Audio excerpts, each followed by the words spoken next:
People are giving the impression that the P320 can just be sitting on the table with a round in the chamber and with nothing happening, and it will spontaneously and suddenly fire by itself.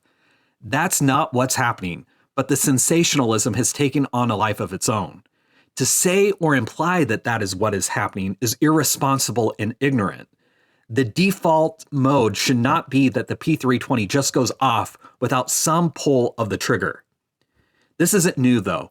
It's the same people saying this about the P320 who sensationalized that a Series 70 1911 or 2011 isn't drop safe. They acted like this was some sort of divine revelation. This just shows a lack of understanding about how specific firearm designs function and operate.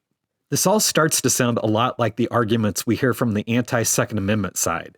They already believe guns just fire on their own. And when people push sloppy sensationalism or play keyboard Karen in the comments or just fail to understand how firearms operate, instead of honestly and objectively looking at whether there's a real mechanical issue with the P320, that's no better than the anti-Second Amendment arguments. Some people hammer Sig for the way they've handled this on the PR side. Sig has tested the P320 extensively. Independent labs, the military, and countless shooters have put millions of rounds through them. Nobody, not Sig, not the Army, not even all the internet gunsmiths, have been able to reproduce a scenario where the pistol fires without some kind of trigger input. So what is Sig exactly supposed to do here? Halt production? Admit guilt for something that hasn't actually been demonstrated? No. As long as it requires a trigger pull, Sig's statement is accurate.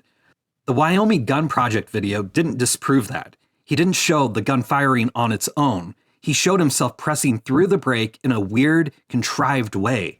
That's not a spontaneous discharge. Until somebody actually shows a P320 going off with no trigger input, Sig's position holds.